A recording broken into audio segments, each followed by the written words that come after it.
Да научиме како да се заштитиме и одбраниме од дискриминацијата беше целта на денешниот работен состанок кој во општина Кочани го одржа Комисијата за заштита од дискриминација. На предавањето се представија стечекори по кои може да се препозна и санкционира дискриминацијата, без разлика каква и да е таа кривично дело кое мора да се пријави за да биде законски казнето. Според информациите на председателот на Комисијата Душко Миновски, од источниот регион досега биле поднесени 236 представки. Да подигнеме свесоста кај граѓаните да почнат да си бара, затоа што знаеме дека, фала Богу, во сите системи во светот, па и кај нас, постои дискриминацијата. Нашата цел е дефинитивно, дај Боже да искорениме, ма знаеме дека тоа тешко ќе идеме и тоа бар да ја намалиме на најминимално можно ниво. Така да во тој контекст со работка со ОПСЕ, за оваа година имаме предвидено 6 работилници од типот да ја анимираме пред и локалната самоуправа, затоа што нели сите работи не се случуваат во Скопје, туку имате и во Делчево, и во не знам Девар, па и во Кочани, не секаде.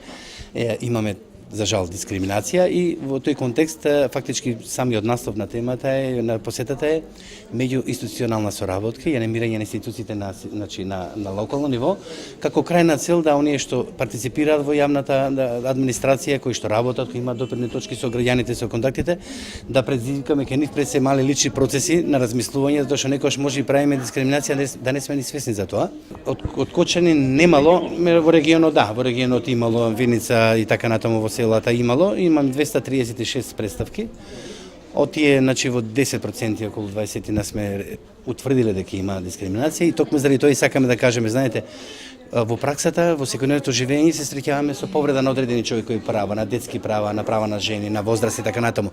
И ни викаме ние дискриминацијата е специфичен облик на повреда на човеково право и затоа сакаме да го доближиме тоа. Не секоја неправда е дискриминација. Ама кај што има дискриминација да знаеме како се постапува.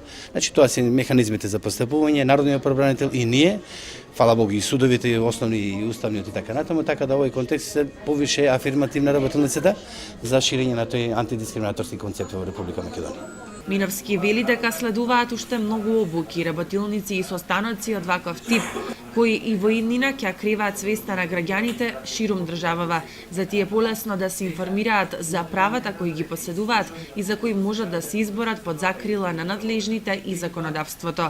Со овие големи чекори кои ги презема Комисијата се очекува евидентираниот процент на дискриминација меѓу граѓаните видно